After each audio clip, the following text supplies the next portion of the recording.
नमस्कार, crypto corner में आपका स्वागत है और बात आज करेंगे कि किस तरह के लेजिस्लेशंस और चेंजेस हमने यहाँ पर इंटरनेशनल मार्केट्स में क्रिप्टो में आते हुए देखे हैं।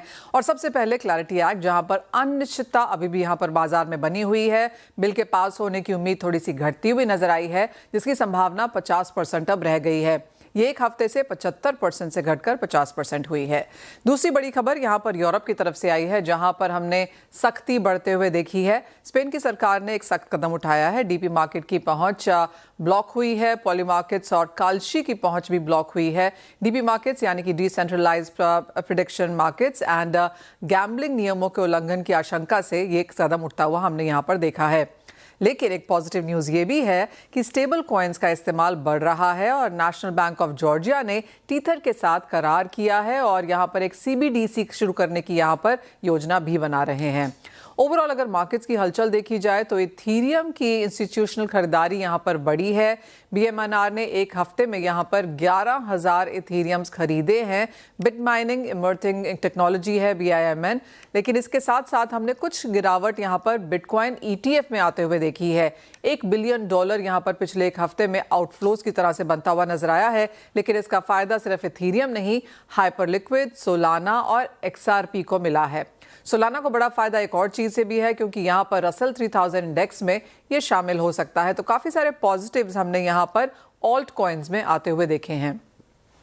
अब ओवरऑल बड़े बैंक्स की बात करते हैं, जो यहाँ पर बहुत बड़े लंबे तरीके से ऑन चेन जा रहे हैं। JP मॉर्गन ने यहाँ पर एक पहल की है। JLTXX और मनी को यहाँ पर उन्होंने लॉन्च किया है। साथ ही साथ किनेक्सिस डिजिटल एसेट्स के जरिए यहाँ पर काम करने की एक्सपेक्टेशन भी है। JP Morgan on chain liquidity और टोकन मनी मार्केट फंड, ये दो नई चीजें हैं जहाँ पर JP मॉर्गन फिलहाल ऑन चेन ब्लॉकचेन टेक्नोलॉजी पर काम कर रहे हैं।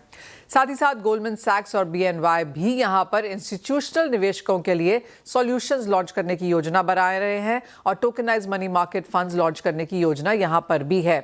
UBS ऑन चेन रेपो पहले से ही ट्रांजैक्शन यहाँ पर चला रहा है और UBS टोकनाइज प्लेटफॉर्म के जरिए अब यहाँ पर और भी काम होने की उम्मीद है।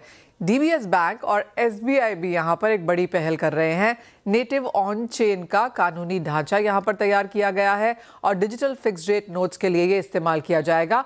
वेरिएबल कैपिटल प्रोडक्ट्स के लिए भी इसका इस्तेमाल हो सकता है। तो ये काफ़ी सारे बड़े बड़े बैंक्स हैं जो धीरे धीरे ब्लॉकचेन टेक्नोलॉजी पर आकर अपने इंस्टीट्यूशंस और जो क्रिप्टो मार्केट्स के प्लेयर्स हैं उनके लिए नए प्रोडक्ट्स लेकर आ रहे हैं।